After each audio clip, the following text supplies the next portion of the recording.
Freaky Friday. Perfect.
Yeah.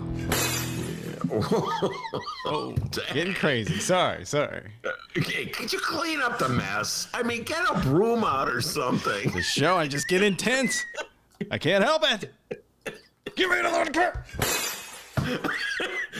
Something about that bottle gets me every time.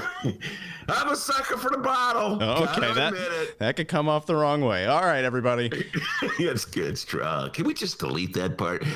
Don't put that out for the podcast. I'm a sucker. That's the top story in the Sun Times. Ben Joravsky says he's a sucker for the bottle. Hey, where's my New York Times? Oh, my goodness, I left it downstairs. Oh, well, I'll have to go into the show without the New York Times. Habba-da. Oh, my goodness. What are you going to do today? Well, it's official, by the way. We just want to go ahead and give Frank the title of Song of the Day Requester. You know why I like this? Because he knows me. Yeah. He knows. Yeah. Like, I got you, Ben. I got you. Only 60s and 70s. Only 60s and 70s. Thank you, Frank. Yes. Every now and then I get an 80s song. So much like myself, Frank, several hats on the Ben Joravsky Show. He's finding information for us on the fly. Now he's picking the songs of the day.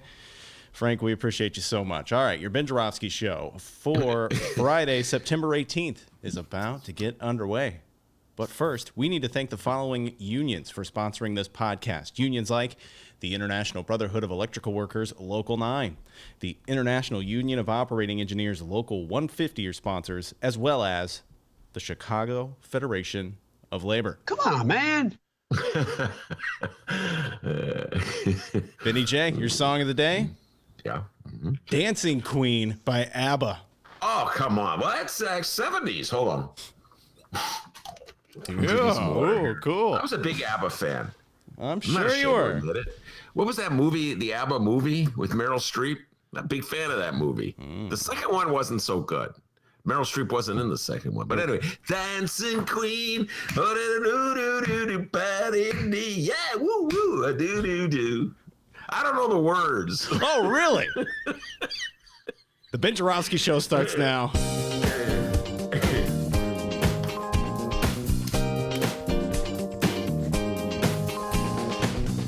It is Friday, September 18th. And live from my apartment in his attic, this is the Ben Joravsky Show.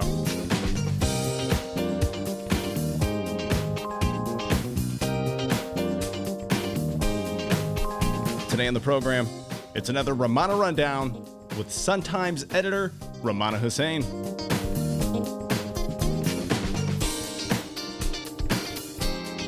And now your host, Dancing Queen, Chicago Reader columnist Ben Joravsky. Hello, everybody. Ben Joravsky here. We're calling this Freaky Friday, and here's why. I'll tell you why, because baby boomers everywhere are freaking the beep out. I know this because I'm a baby boomer, and they come to me, and they tell me, Betty, I'm freaking out. Trump's gonna win. Ah! These are, of course, baby boomers of the liberal persuasion, so they want Trump to lose. Baby boomers of the MAGA persuasion come to me too, only they're not freaking out. They're gloating. They're saying things like, your guy's going down. Because that's how MAGA talks. No collusion. One thing baby boomers of all political persuasions agree on is that Trump is going to win. You can't find a baby boomer out there who's going to say Trump is going to lose, except for me. We'll get to that.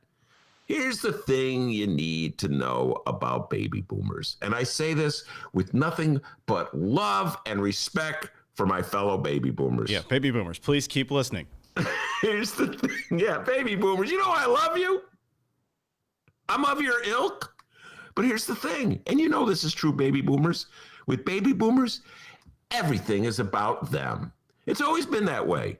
It's all about the baby boomer. For instance, consider their evolving attitude toward foreign policy. When they were young and eligible for the draft and looking at getting sent to the war in Vietnam, they were leftists. They took to the streets. They let their freak flags fly. They burnt their draft cards. Whew.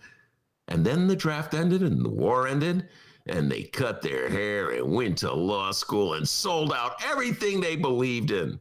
All right, okay. Not every baby boomer was like that, but a lot of them. Come on, baby boomers, you got to admit this. How else do you think Ronald Reagan won? Once and twice. And how about Daddy Bush? And how about Baby Bush? And how about Trump? Okay. A lot of you voted for Obama, but a lot of you are like, you guys want a medal for it. Like, I voted for Obama. You know, I'm not a racist. I voted for Obama. Okay. Having said all this, D, I just want to say, not all baby boomers are like that, but a lot of them are. The point is, when it comes to politics, it's about them. Every memory they have is unshakable. It must exist because they feel it. I was just talking about this with the great Kenneth Davis yesterday. That show will drop sometime this weekend. Shameless baby boomer promotion. When it comes to politics, as I was telling young Kenneth, there are two seminal moments in the lives of baby boomers, 1972 and 2016. In 1972, George McGovern, the Democrat, ran on a very liberal platform and got clobbered by Richard Nixon, the Republican. Hence, the takeaway that baby boomers have, you can never, ever, ever be too liberal or you're going to lose. That's why they nominated Hillary over Bernie in 2016. It was a baby boomer vote that put Hillary over. You know that. Baby boomers were like, he can't win. He's too liberal. It's why they nominated Biden over Bernie and Elizabeth Warren this time. They're too liberal, Ben. Get over it. That's the baby boomer attitude. The second lesson is something they learned in 2016. Trump won. Their takeaway? Trump will always win. Their attitude is, well, he won in 2016, so he's going to win in 2020 because I remember what happened in 2016. Hence the freak out. And they come to me, of all people, looking for reassurance. Have you noticed that, D, how many people come to me looking for reassurance? People are always coming to me looking for guidance and reassurance on things political, because I'm a freaking political junkie, that's why. Baby boomer will come to me and I'll have sample conversation, D, the baby boomer. Trump's gonna win. Oh no, I'm freaking out. Ah! Me, relax, baby boomer. Biden's ahead in the polls. The baby boomer will say, so is Hillary. Be scared, be very scared. So this is what I tell baby boomers. Look, you don't know if Trump's gonna win any more than I know Trump's going to lose. You don't know what the outcome will be. You can't see the future. So you can freak the beep out and drive yourself insane saying Trump's going to win. Or you could be like me, Mr. Cool, Mr. Mellow, and make the prediction that Trump's going to lose. Either way, it's not going to affect the election one way or the other. Although now that I think about this, D, if freaking the beep out motivates you to get off your booty and do what you can to make Trump lose, then by all means, freak the beep out. Just brought back the slam for you, D. Karate chop that desk you got there. We've got a great show today, everybody. Rummana Hussain will be here, and she's not freaking out. Of course, she's not a baby boomer. We got a lot to talk about, a lot of politics to talk about, city news, national news, more Trump stuff.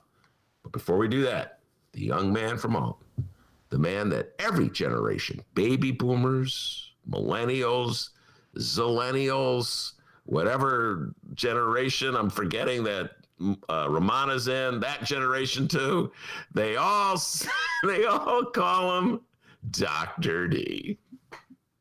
False. All of that was false. I'm Dennis.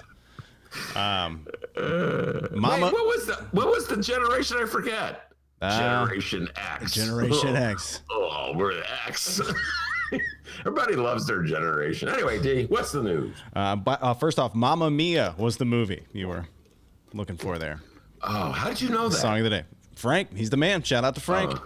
Yeah, Mamma Mia. I saw it. Yeah. Pierce Bronson, as I recall, was in that movie. Oh, my. Yeah. All right, 2 greasy corruption stories on the way, but we begin with the Illinois governor. The enemy is you. Oh, well, surely you can't be talking about me, sir. Wait, how many times have you told you, stop calling me Shirley? I'm sorry, go ahead. Today, Illinois Governor, hang tight, millennials. Today, Illinois Governor J.B. Pritzker was in the Quad Cities. He visited the Martin Luther King Community Center in Rock Island, Illinois. He was there at 10:30 this morning to discuss the 2020 census. Ben, have you ever visited Rock Island? I can't remember. I feel I have. Where is Rock Island? Well, it's a fantastic city. It's right off the Mississippi River in the Quad Cities. They have an estimated population of 70,000. And, well, Ben, based on very little research, their mayor seems nice enough. Update Rock Island. So we have Thursday night groove concert. Get your groove on with the class of 82 at Schreiber Park. Thursday night groove begins at 6 p.m. with the opening of food and beer sales. All right. Featured will be Rock Island Parks and Recreation concession stand with the brats and hot dogs. Come out and enjoy the fun. Hell yeah, I like hot dogs. That's Rock Island Mayor Mike Toms from his most recent YouTube live stream, Rock Island Update. By the way, D, I got to head out because those brats sound good. So you just handle the show today, okay? Whoa!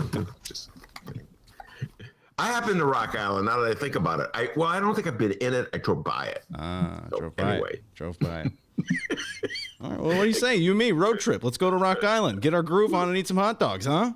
That guy does sound like I mean, I don't know anything about him. I don't know his politics or anything. For all I know, he's a Trumpster, but he just sounds like a nice guy. That thing about get your groove on, man. 1982. What was I doing in 1982? I can't remember. Go ahead, D. Anywho, the governor is long gone from Rock Island now because as we speak, J.B. Pritzker is in Macomb City Hall once again to talk the census. Moving on, and we're not to the greasy corruption news quite yet. Hang tight, corruption lovers. No, we have to talk about recreational cannabis in Illinois and this weird cannabis license story, which may be getting greasier by the day. The following comes from the Chicago Tribune and Robert McCoppin amid a flurry of complaints that the marijuana licensing process is flawed. Governor J.B. Pritzker's office announced Wednesday that his team will meet those affected to address the issue. Pritzker's press office wrote in response to the Tribune, quote, the governor's office is currently working to schedule meetings with interested stakeholders. However, meeting dates and times have not been finalized. The goal of the governor and the administration is to take time to ensure that the process is fair and equitable. State Representative LaShawn Ford said the governor's office will meet with lawmakers who objected the process, including members of the Black and Latino caucuses. Many of the finalist companies involve politically connected or big money businessmen, including former Chicago Police Superintendent Terrence Hillard and restaurant owner Phil Stefani, which critics say flies in the face of the program's goal of adding marginalized newcomers to the largely white-owned industry. Yes, it's the story that gets Ben Joravsky's goat every time. Go ahead, buddy. It fires me up, and we talk about this all the time. And I believe that J.B. Pritzker should suspend the process. They should not have the lottery. And just so you know this, folks, the whole purpose of the law, or when it got to this point of doling out licenses, was to make sure that people who in areas that were hit hardest by the war on drugs got access to this booming business. And when all is said and done, why am I not surprised? You've got these companies run by white guys who are going to, somehow or other, they figured how to manipulate the process so they could get the license, or they could have access, the greatest dibs, if you will, to getting getting licenses. And it's not fair. It's not right. It's not what the program was set up to be. It's not what the lawmakers intended to do. It was a flaw. They should suspend doling out. They should suspend the lottery. They should not have the lottery, and they should rectify this. It's ridiculous. Of course, as soon as I say this, I realize if they have any kind of suspension of the lottery, there's going to be a million lawsuits by these other companies. So we're in a real pickle here. But it's just embarrassing. It's just embarrassing. And like Tommy Schuba's story the other day in the Sun-Times that picked apart this one company that I forget how many, it could get up to 10 licenses because the application they wrote, it was so sophisticated, the way they figured out exactly what to, it's like getting into college. You know what I'm saying, D? It's like, if you know the system to get into college, if you play it just right, if you get someone to help you with the essay, if you I didn't have any of this. Okay, if you know the right person in the college that you want to get into, you accentuate that connection. You get what I'm saying? Maybe if you know, it's just like every system has its system. And if you know the players behind the scenes, you know how the system works, you're going to get ahead. And that's reality. And we have to put up to a certain degree with that in life. No, it's just the way it is. So I'm not going to weep about the way life is. But this program was set up to help people who are hit the hardest by the war on drugs. And I'm sorry, guys, I can't handle the hypocrisy. The utter hypocrisy of it all. And I still haven't gotten over how we've just flipped on a dime and suddenly we've legalized marijuana. And everything that everybody was saying about marijuana for all these years, we're not saying anymore. I have a hard time getting over that, D. I know you're going to say, Ben, get over it. Ben, get over it. Just go over it. That's exactly what I was going to say. How did I know you were going to say that? Just like, wow, I just saw it. Ben, get over it already. How many people tell me that on so many issues? Ben, get over it. Just get over it. But I can't get over it. Don't you think there should be like a year at least of reckoning by our country where people go around and say, God, we were total assholes. Oh, D, I swore. Hey, come on. About marijuana. All those years, we were either cowards and pretended we were upset by it. All the parents. I remember parents who were the biggest potheads in high school and college tell me, very concerned, kids smoking reefer. No, they would call it marijuana. It's different than when we were there. What? What's the difference? Oh, no, it's much more potent now. No, you were smoking marijuana, sitting in the basement, baking, weren't doing anything with your life. And then somehow or other you stopped and you got a degree or whatever. Don't act like you didn't do it. And now you act very concerned for children today are smoking marijuana. And then they watch movies where people are smoking marijuana. So, D, I believe, and they think it's funny when the people get high in the movies. Oh, this is my favorite part, where Seth Rogen gets high and he, stumbles over the campfire or something. I feel there should be a moment of reckoning by society where we acknowledge how brainwashed we were, how gaslit we were, how complacent and compliant we were, how we just follow along like little stooges with whatever the powers that be to tell us without any resistance. I feel as though society should have that moment of reckoning, D. But instead, what are we doing? We're giving out licenses to companies headed by people like John Boehner, who was the Republican Speaker of the House, biggest right-winger in the world. Now he's not a congressman anymore. Hey, I'm going to make some money on marijuana. What a bunch of hypocrites we are, D. Sorry, got to say it. So until we have that moment of reckoning, I am not getting over it. But I do agree with the grumpy voice marijuana guy you were doing there. It is way more potent now. Oh, my God. It reeks. It just smells bad. It's no bad. You don't understand. It's much more potent. Much more. Grumpy add that to the catalog of Ben Joravsky voices. Grumpy old stoner. Grumpy old stoner who doesn't. Who knows their Shout out to Christopher on the live stream chat. Christopher says it's a damn shame JB is okay with what's going on with the cannabis law. It takes a lawsuit to stop the lottery. Lottery should definitely be suspended. Absolutely. I'm with you. For a while, Lisa Solomon kind of said, Ben, there's a lot of people who, they've been waiting a long time and just suspend the lottery. It hurts them too. I'm like, yeah. That's a good point, but I don't know. This thing is just so embarrassing. We should at least know who these companies are. Hiding behind the LLCs, the whole thing is an embarrassment. So I think they should suspend the lottery, D.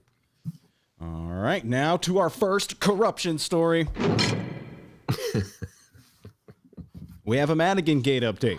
The time ComEd admitted to arranging jobs, contracts, and payoffs to Illinois House Speaker Michael Joseph Madigan and his associates. It looks like the Illinois Republicans may have a bumpy road ahead, Ben, in their plan to get Democratic Illinois House Speaker Michael Madigan on the ropes right before the election. A while back, several Republicans, led by House Minority Leader Jim Durkin, filed a Madigan Gate petition against the Speaker on September 2nd, and just last week, a special investigative committee began to determine whether there's evidence to support what Durkin claims, that, quote, Representative Madigan engaged in conduct which is unbecoming to a legislator. So that was last week, and here's a quick recap of how that went down. Nothing really. Democratic Representative Chris Welch stalled the hearing and basically said, we need a little more information before we can continue this. Well, here's the update. The following comes from Rachel Hinton in the Chicago Sun-Times. The headline reads, U.S. Attorney spells out rules of the road for legislators investigating Madigan. Go until I tell you to stop. Federal prosecutors gave the State House Committee investigating Speaker Michael Madigan's dealings with ComEd the, quote, green light to proceed on Thursday. But not without flashing a cautionary yellow light. U.S. Attorney John Lausch wrote to the. That was Rachel Hinton. Did you say that? That was Rachel Hinton. That was Rachel Hinton. U.S. Attorney John Lausch wrote to the top state representatives on the panel, Democratic Chair Emanuel Chris Welch of Hillside and Republican Tom Dimmer of Dixon, telling them his office did not, quote, have a general objection to the House Special Investigative Committee seeking documents or testimony related to the federal probe of the utility company during the course of its proceedings. But Lausch also set some parameters. The 6-member panel can't ask witnesses about their participation in grand jury proceedings or request that they produce materials disclosing grand jury activity.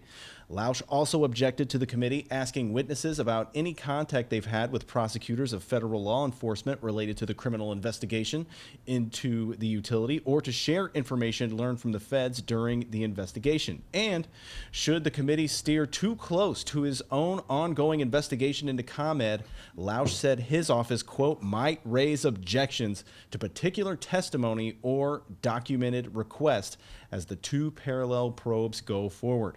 Lausch said he was not currently raising that objection. All right. Like most political corruption stories in Chicago and Illinois, it is very confusing, convoluted, trying to figure this one out. He's just like, huh? What? Who? Huh? Let's just break it down. All right. So Michael Joseph Madigan, most powerful Democrat in the state of Illinois, Speaker of the House, arguably the most powerful, he's definitely the most powerful person in Springfield other than J.B. Pritzker, so he's number 2 right now, was the leader of the House when several utility rates requests by Commonwealth Edison were passed. So here's the issue. Commonwealth Edison has admitted that they put cronies and pals of Michael Madigan on the payroll, doled out contracts to them. And they suggested that there really wasn't a lot of work that these cronies had to do. So it's sort of like giving them a little bonus, right? Now, Michael Joseph Madigan has said, I know nothing about that. And I don't have any say in who Commonwealth Edison hires. If they want to hire my cronies and friends, that's up to them. If they want to hire Dr. D write, they don't want to do that. They don't want to do that. Then they should hire them. Hire him. If they want to hire Frank, if they want to hire Brianna, any listener to the Ben Joravsky, if they want to hire them, it's up to them. It's up to Commonwealth Edison. I got nothing to do with it. That's Michael Joseph Madigan's defense. So the issue for John Lausch, U.S. Attorney, is to find, if he feels that Michael Joseph Madigan has somehow or other violated the law, find evidence connecting the hiring of cronies to the passage of the rate hike. So that gets to the hearing.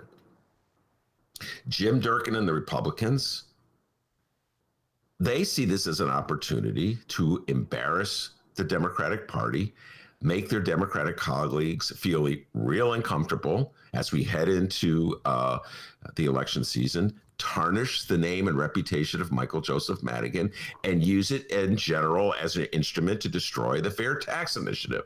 That's ultimately what this is about, looking for a way to link Michael Madigan to the fair tax, or just make everything having to do with the Democratic Party in Illinois, including the Fair Tax Initiative, look as shady as this deal. So it's a political tactic. It's a political strategy. On one hand, I'm revolted by it, but on the other hand, I just have to say, you know what? That's smart politics. That's how the game is played. Democrats would do the same damn thing if they could, if the roles were somehow reversed. So you know what? I can't sit here. I'm not going to be like a Republican and cry like Republicans always cry when Democrats play the game. Okay? Not going to do that. No. I'm going to tip my hat. Here's my hat. Tipping my hat, Jimmy Durkin. Oh. It's good to get a little tip the hat. That's a smooth political move. I see what you're doing. I see you, JD, over there. By the way, you learned this from Bruce Rauner. Bruce Rauner figured out that if he makes Michael Madigan the face of the Democratic Party and he puts a spotlight on all the heavy-handed wheeling and dealing of Michael Madigan, he could use it to tarnish every single initiative the Democratic Party stands for. And he spent a lot of money, Bruce Rauner, making Michael Madigan a pariah. So Jim Durkin should thank Bruce Rauner for doing that, and they're continuing on that tradition, and I'll have help from the Chicago Tribune, which will close its eyes and its ears to everything that Donald Trump is doing and pretend as though all evil in the United States emanates from Michael Joseph Madigan. Are they hypocrites? Yes. Are they frauds? Yes. Do they have a double standard? Yes. Are they just hacks for the Republican Party? Yes. But that's politics. So that's the game that's being played. So in some ways, I welcome the hearing. Look for any information that can come from it. But you know what? You don't have to have an elaborate hearing with witnesses. You know the answer, Republicans. Go take a look at the votes and the rate hikes. Did any Republicans vote for it? Or was it just Democrats? Did the rate hike pass just because it squeaked through on the votes of Democrats? Or was it bipartisan? I have not done this, D. I've not looked into this. I must tell you, I have not taken that deep dive. But I will bet you breakfast at your favorite pancake house. I will bet you breakfast at your favorite pancake house that was a bipartisan vote. Because I have never, ever seen the Republican Party stand up to ComEd or any utility company in this state when it comes to a rate hike. So it's like the thing that Madigan supposedly did for ComEd in exchange for getting jobs for his cronies, allegedly, is something that the Republican Party went along and did anyway. So you got to ask, what did you get, Republican Party? What did you get from ComEd for voting for their rate hike? I say we have a hearing on that too, D. Let's broaden the hearing. Let's let's call Jim Durkin. Get him to testify. Let's bring out Big Boy, Representative Bailey. He wasn't even there at the time. Just bring him on anyway. Let's see what he has to say. See if he wears a mask. Just let's bring Darren Bailey out just to see if he wears a mask. So, I mean, if the rate hike passed with support of Republicans and Democrats, why are we going through this farce? Here's the reality. The reality is that powerful interests in the state of Illinois have cultivated Michael Madigan's support by hiring his law firm. I've talked about this forever and ever. So many downtown landlords who are Republican would hire Michael Madigan's law firm to handle their property tax. I can tell you right now that there's a basic formula to applying for a property tax reduction. Any lawyer can do it.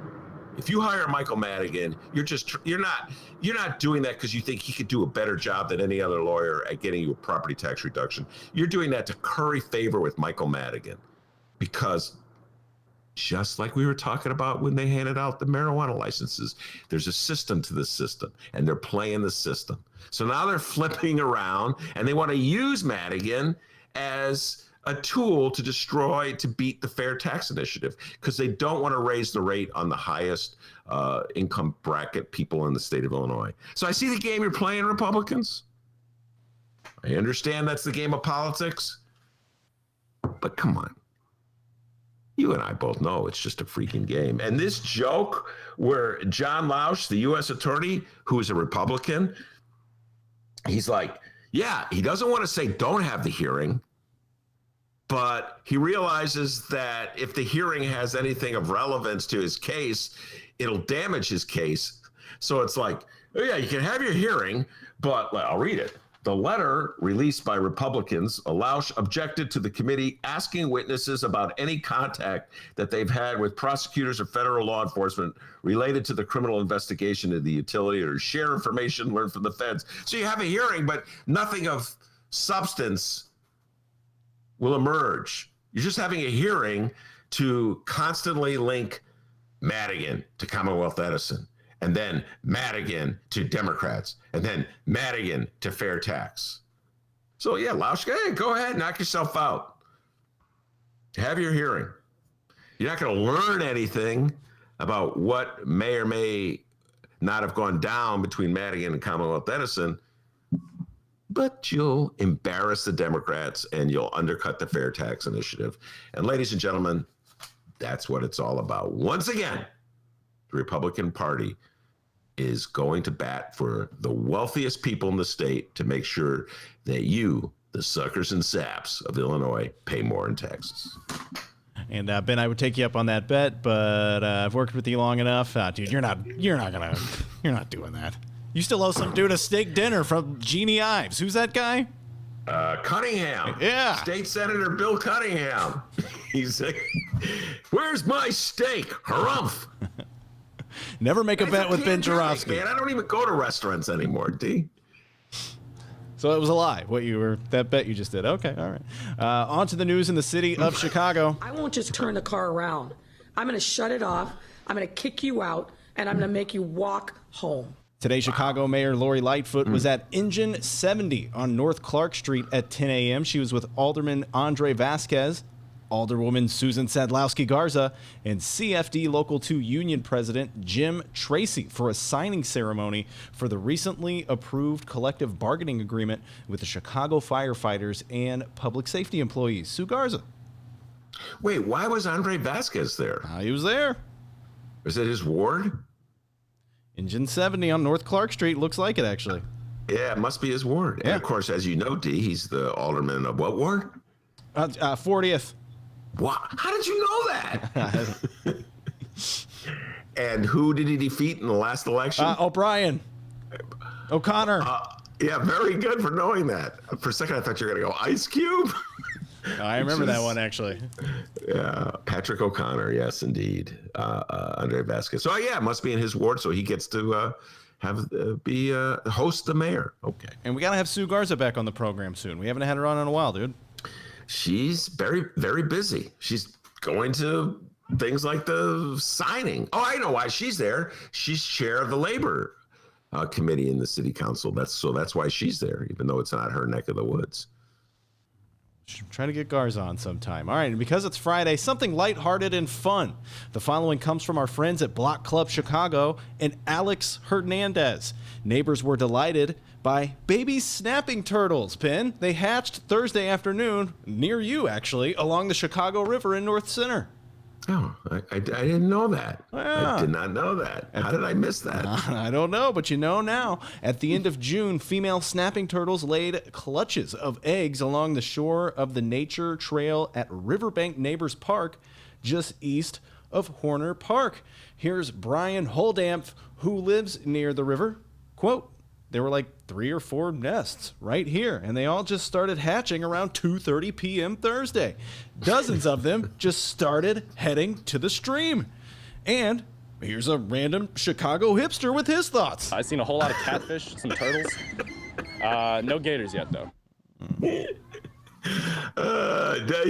D, I'm really glad you're doing this story because this does bring me back to last year. It's like a last year story.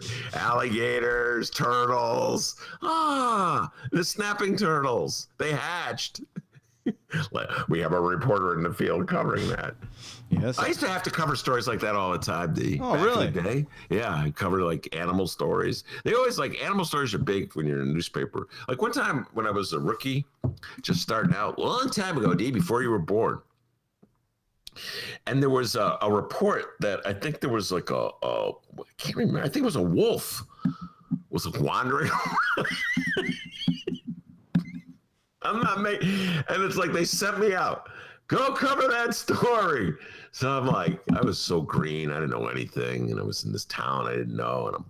And I go up to the neighborhood and in the area where the wolf was seen. Ding dong, ring the doorbell. Yeah, I'm Ben Joravsky. I'm just doing a story for the Journal. And have you seen a wolf? Get out of here. Okay, sorry to bother you. It's hard being a reporter. Got to ring people's doorbells you don't know. And ask him questions and stuff. I give credit. Who was the guy that they sent out from Block Club? Alex Hernandez. Alex, you earned your pay yesterday going out and interviewing those people about those snapping turtles. I don't live far from there either. I gotta go check out those turtles. You should have gone out and done an exclusive for the Ben Joravsky show. Hi, I'm Dr. D. I'm here to talk to you about your turtles. Wait, hold on. What's that, random hipster? I've seen a whole lot of catfish, some turtles. No gators yet, though. What you said last time. I thought maybe he saw a turtle or something. Anyway, go on. It's our second corruption story. Ben, are you fidgeting with that microphone? What's going on there? Sounds like you're dropping something. Everything good over there? I'm just sort of moving around. Maybe I should stop moving around. By the way, there's It's a this sensitive microphone. I gotta ask you a question, a technical question. What? There's just this random blue cord. I've been meaning to ask you this for a while. Okay. It's just plugged into Your internet? a modem. What is this thing? It's the internet cable. It's the internet cable. But it's not plugged into the others. It's just plugged into one thing and not plugged into anything else. It's all good, man. You're good. Hey, you can hear me. I can hear you. We're doing the show live. We got it. Don't touch anything. Okay, that's so baby boomer. I'm not gonna touch anything. I'm not gonna push anything. I don't know, and the whole thing will break. Yeah, you're making me nervous over there.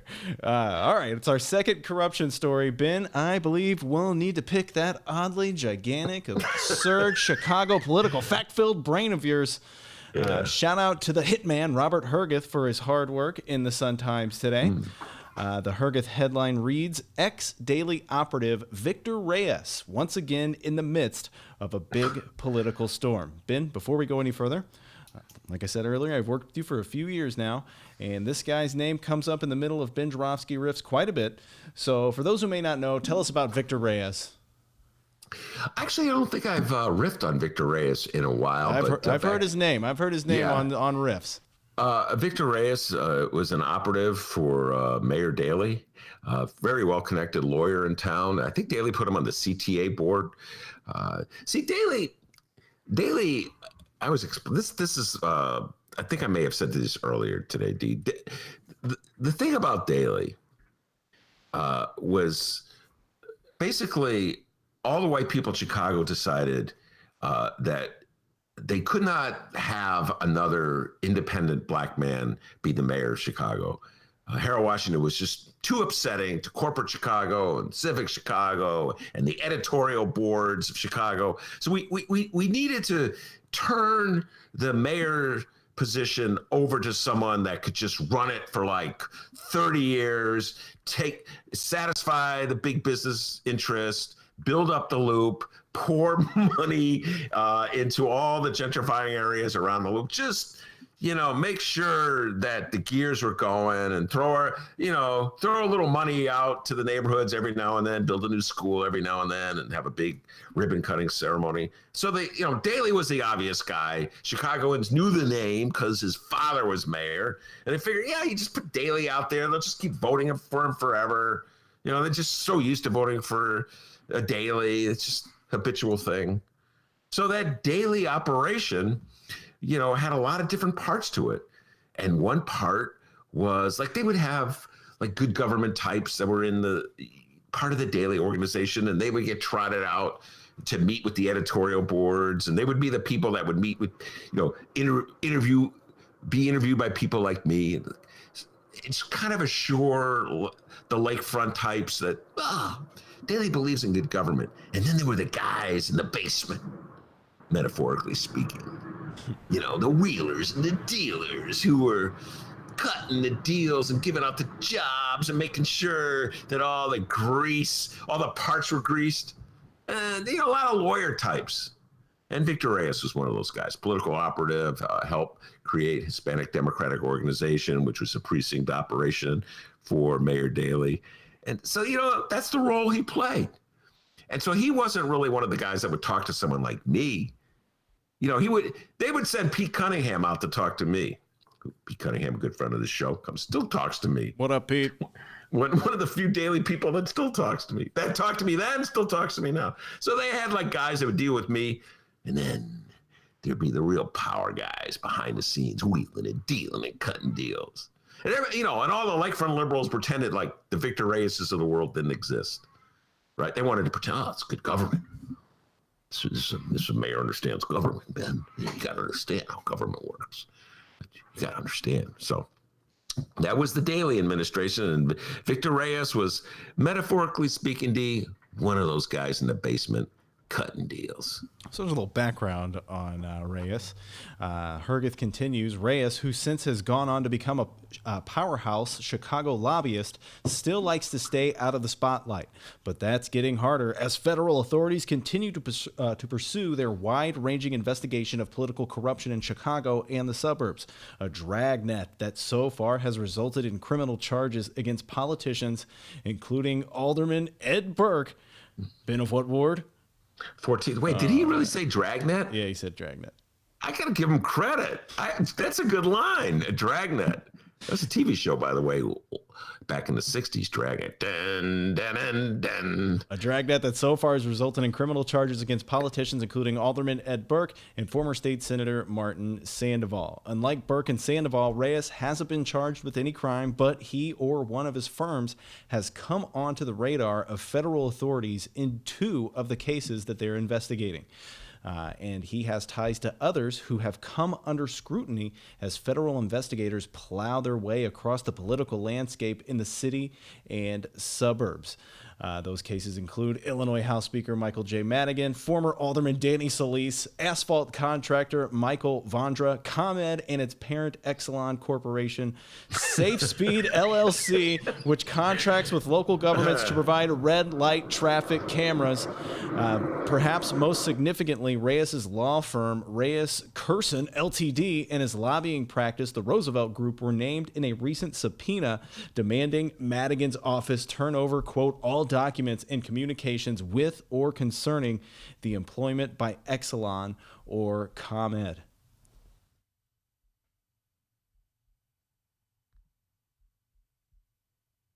You know, there were so many investigations into Daley of, people who got the jobs that didn't deserve the jobs, the whole system being rigged to help the well-connected make sure they got theirs, front operations.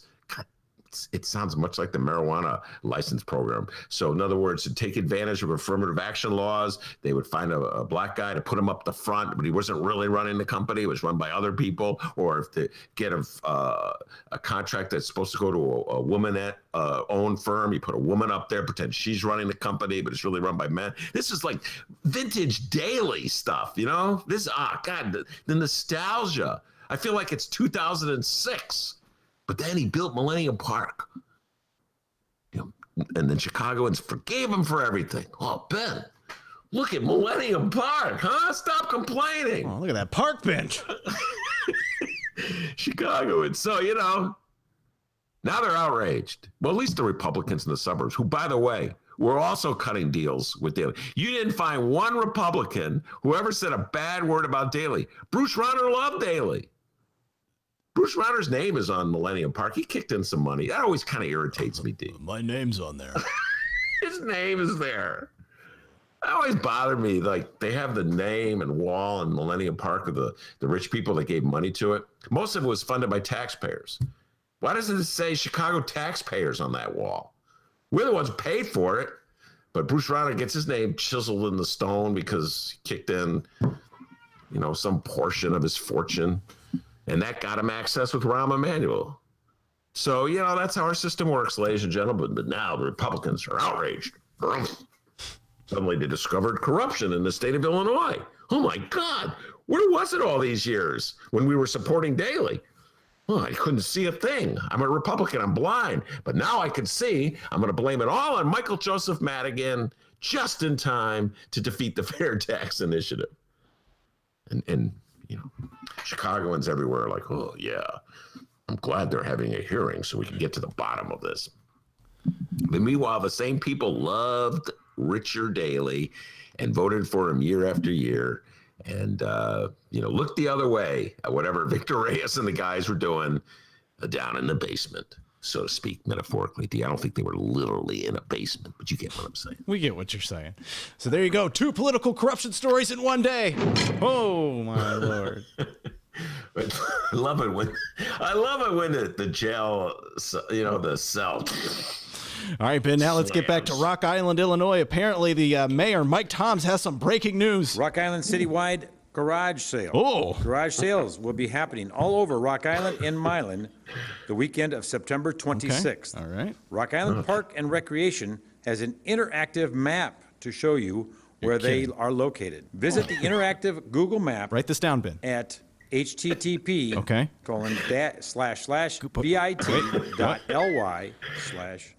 bit.ly/RI Okay. garage sale map Map. to view continually updated locations. Yard sale, baby. Let's go. Come on. You, me, Rock Island, road trip. All right. Hold on. I see you. I'll be right over your house real soon. Hi, D. I'm here. I've been to Rock Island. Buy it. Just buy it, D. Just buy it. Well, we're going in it, baby. Come on. September 26th. The yard sailing starts. Get your mask. Get your hand sanitizer. Let's go. All right. Get us some good Not deals. much for garage sales. Never been a big fan of garage sales. Yeah, I never took you as a garage sale person. No, I'm not a. But then I discovered a love relatively late in life, which I was stunned to discover I had this love for. What are they called? There's a name for them. They're not car shows. They're prevalent in Michigan and Wisconsin, but people would take their restored vintage cars and they put them in parks. Meet. I think it's called a car meet. Yeah. Don't quote me on that. I think it's called a car meet. And, for years I just ignored those things. It's like, that looks so lame.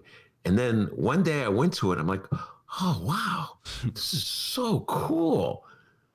And sometimes they would very rarely, but sometimes you would find one of the guys who owned a restored car who would let me sit in the car. Can I just sit in the car and pretend I'm driving it? Oh, go ahead. And I sit in the car.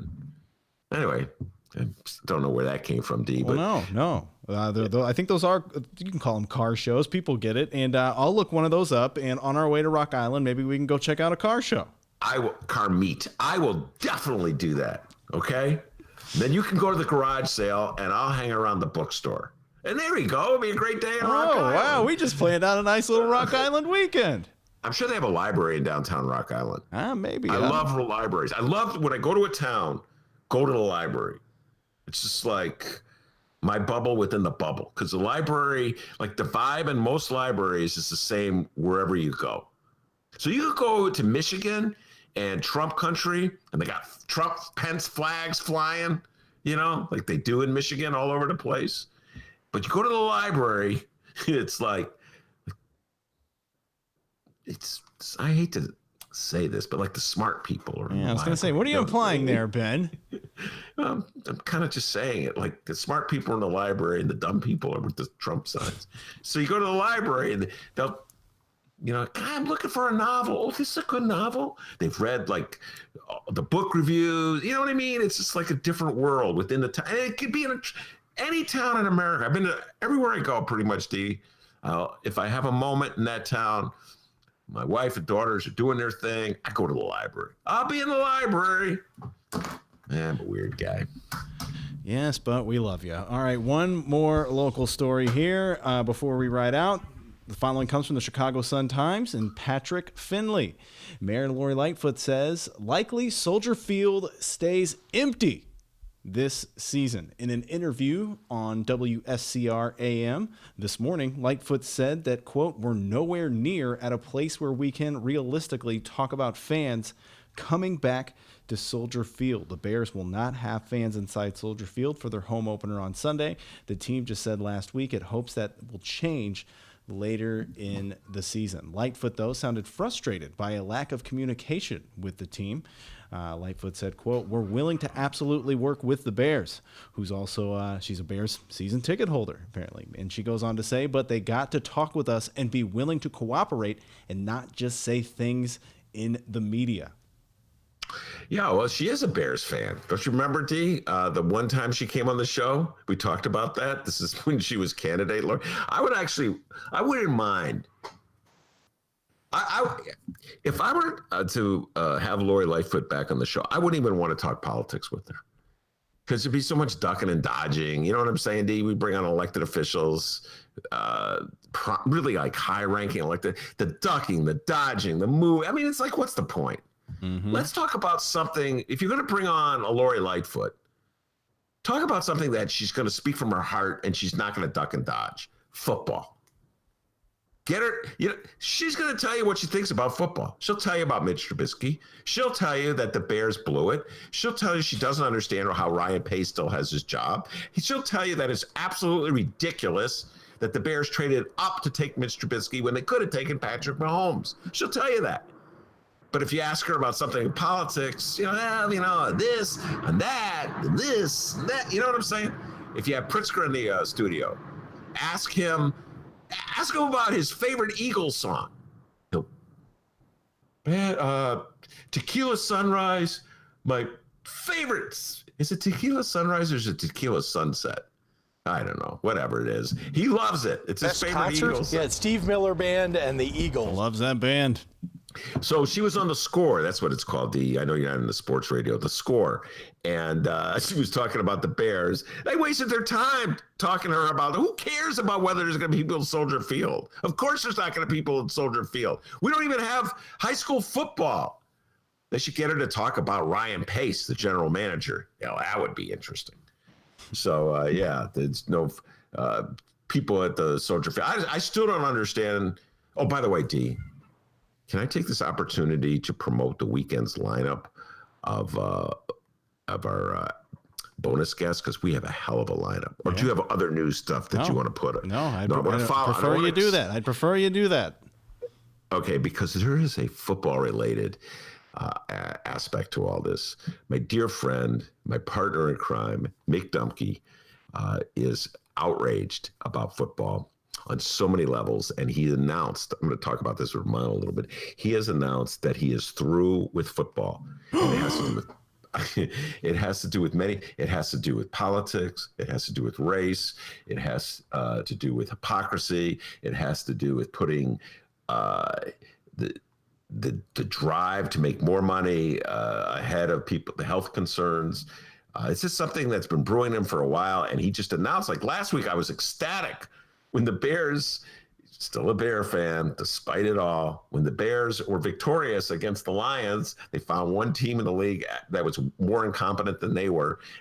So I'm like texting everybody, I didn't bother you because I knew you didn't care, D. I was texting all my friends who like football. Yeah, Bear down, Chicago Bears. And then Mick goes, I didn't watch it at all. And that's when I called him up. I go, all right, you're coming on the show. We're going to have a discussion and everything that's wrong with football today, how it links to Trump, the political aspect of it. I'm really looking forward to that conversation. And we're going to have that conversation today at approximately 5 o'clock-ish, D. Just write that down on your calendar, and then we'll drop that one. I think we're dropping that one on Tuesday, correct? That's correct. Yes. So I'm really proud of that one. And also, can I promote another show, D? Yes, it's the Ben Joravsky show. Go for it, buddy. Permission from you.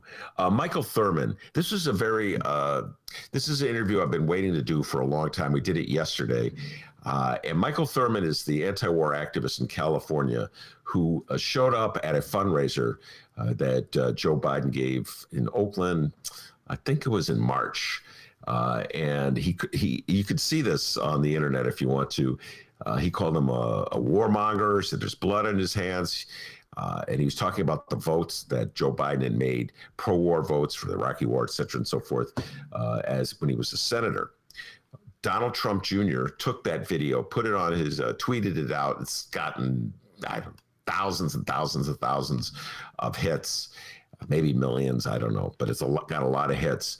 And Michael Thurman he said, you know what, my conscience will not allow me to be used by Donald Trump in his campaign because he despises what Donald Trump represents. He despises what the Trump administration has done to this country.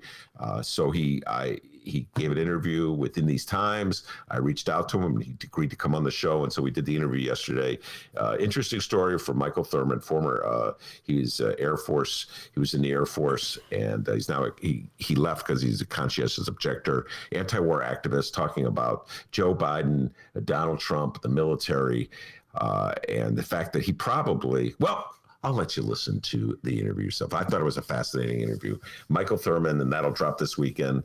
And then one other that I really want to promote, Leslie Harris, Professor Leslie Harris from Northwestern University, a historian, and her specialty is slavery. And we're going to have a discussion. We're going to be talking about this strange movement in the Republican Party. They're the party of denial. And one of the things they're now denying is slavery. They're into slavery denial. They're trying to rewrite the history of slavery and American history, just to sort of write out slavery. They're not saying it didn't exist. They're sort of saying, well, it wasn't that important. It didn't have that big of an impact on our country. We've moved on from it. Why should we even talk about it? Let's not talk about it. Pretty soon, if the pattern follows, it'll be like climate change. Pretty soon, I could see a movement saying, like, it's a hoax. So I'll be looking forward to that conversation. Leslie Harris and how the Republicans are sort of rewriting the history of slavery to fit their political narrative, Dee. People, go check out those Benny J bonus interviews. They're available, well, they're going to be available at both Chicago Sun-Times and Chicago Reader websites and wherever else you download your favorite podcasts. Saturday, Sunday, Monday at 5 a.m. And we're going to be gone on Tuesday, but we're going to record another interview, a brand new Benny J bonus interview. Ben was just talking about it with Mick Dumke, Mickey D. Go download that as well, and we will be back live on Wednesday. All right, now I've been meaning to play this all week, Ben, and I keep forgetting it. Doogie on the live stream chat did send us a voicemail. He has a random thought of the day, and it was last Friday, but it is a random thought of the day. All right, so let's listen to Doogie's voicemail, and then we'll take a break and hear from Rummana Hussain. Here we go.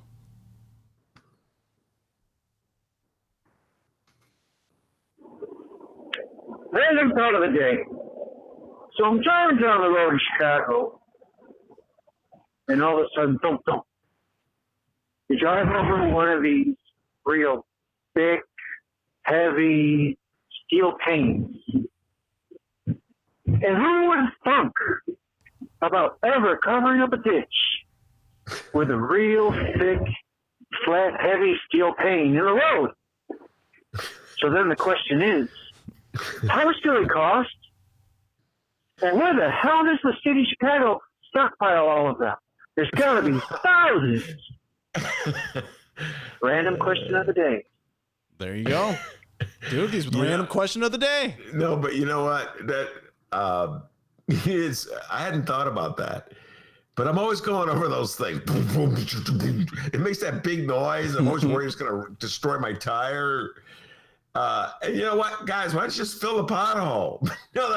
We'll just put this here, and this should do it for about a year or so. And you're right. Where do they keep them? I don't know. But that's the kind of thing in the old days, Doogie, back in the 90s, these kinds of stories. Or somebody would, like you, would call me up, and usually they would have some information.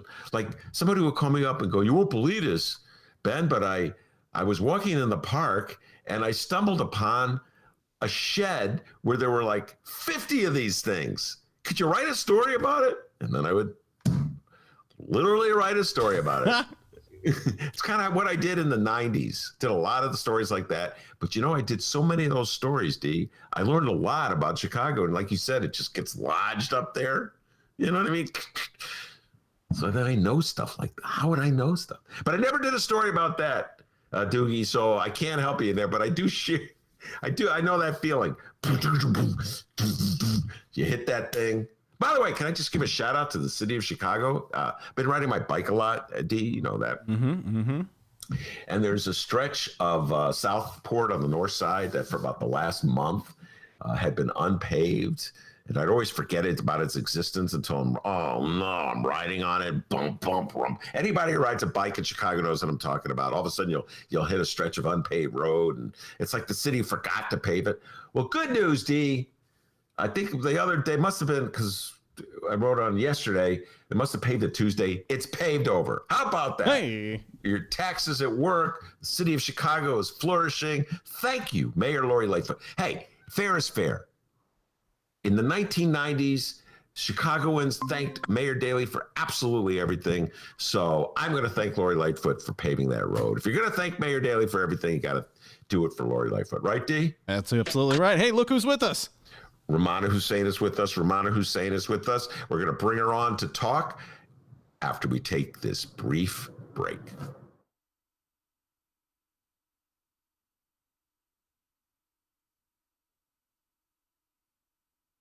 Read the Chicago Reader to get up to speed on what's what in Chicago.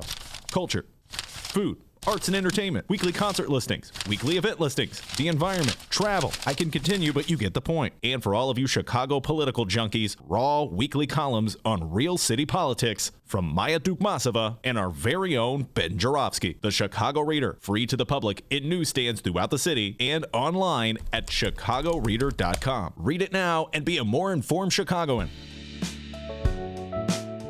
Rediscover our fascinating city this summer on a walking tour from the Chicago Architecture Center, now open and adhering to public health safety standards.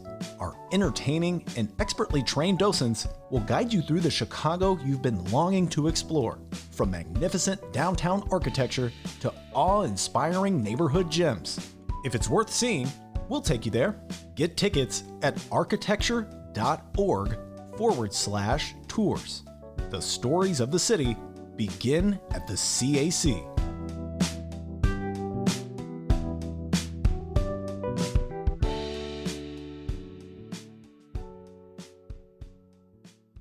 Your Ben Joravsky Show for Friday, September 18th. Hour number 2 is brought to you in part by the International Brotherhood of Electrical Workers, Local 9, the International Union of Operating Engineers, Local 150, and of course, our good friends at the Chicago Federation of Labor. Rummana Hussain coming up. It's the Ben Joravsky Show, live from my apartment in Ben's attic. Hey, everybody. About voting by mail.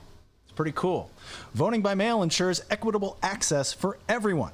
Normally, vote-by-mail applications are filled out online or in person.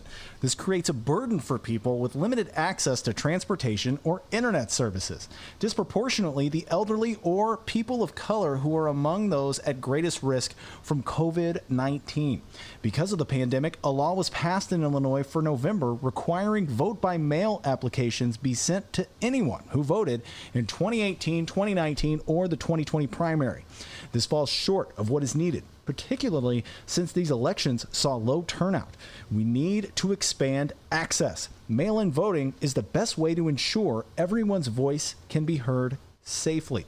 We can help expand voting access in Chicagoland by asking officials to send every eligible voter a vote-by-mail application. So, visit votemailchicago.com.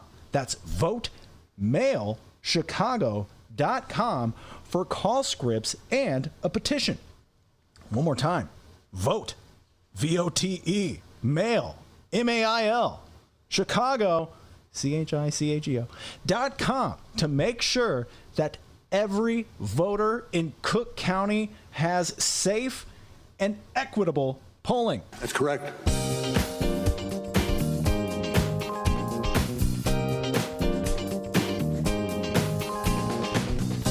Welcome back to the Ben Joravsky Show. Benny J, take it away.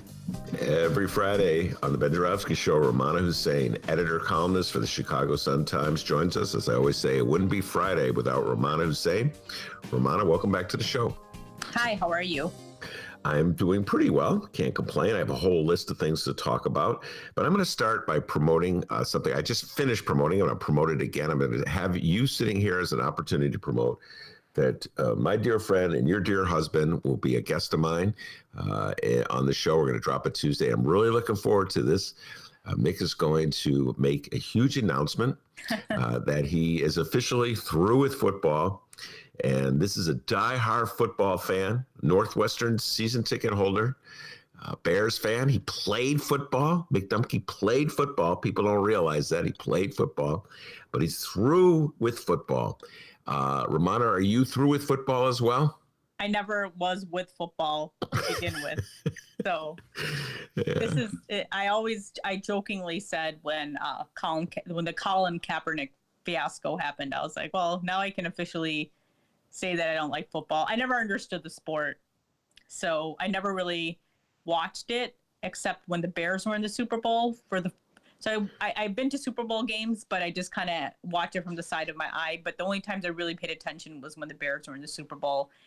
Never went to a high school football game. Never went to a college football game until I got married.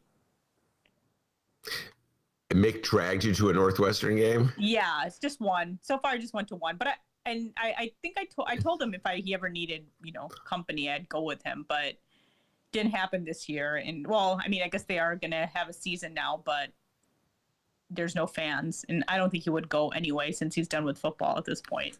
Yes, it would be really, how do I put it, kind of hypocritical if he went to a football game after having officially announced that he's done with football. But, inconsistent would be a better word. You should ask him if he's still going to hang on to his Northwestern tickets because he's had season tickets forever.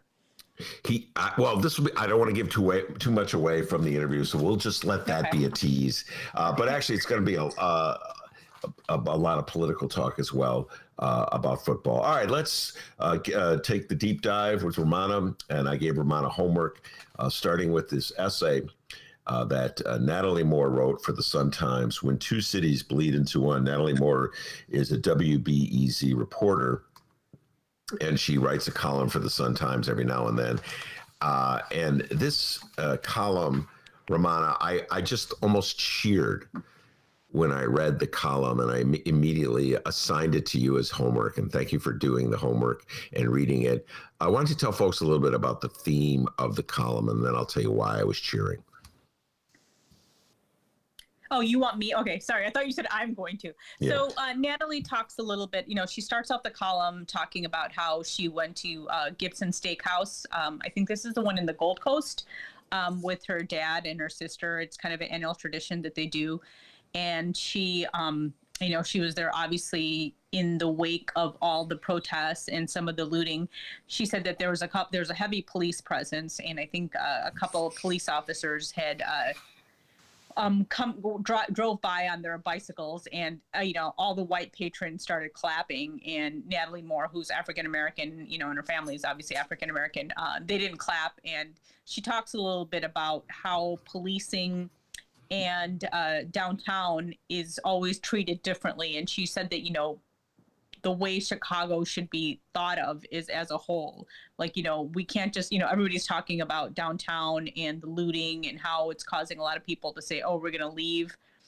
But, she points out that, disinvestment has been happening in the West Side and the South Side. And she said that when we worry about downtown, and she understands that, it's an important place culturally for tourism, but she's just saying that we need to think holistically of a city as a whole. And then, she talks a little bit about, or she touches upon the entitlement of, or the way different people, depending on their skin color, look at policing, or where they're living and the way they look at policing. So, and then the way police officers treat, South Side and West Side residents as opposed to residents who live downtown.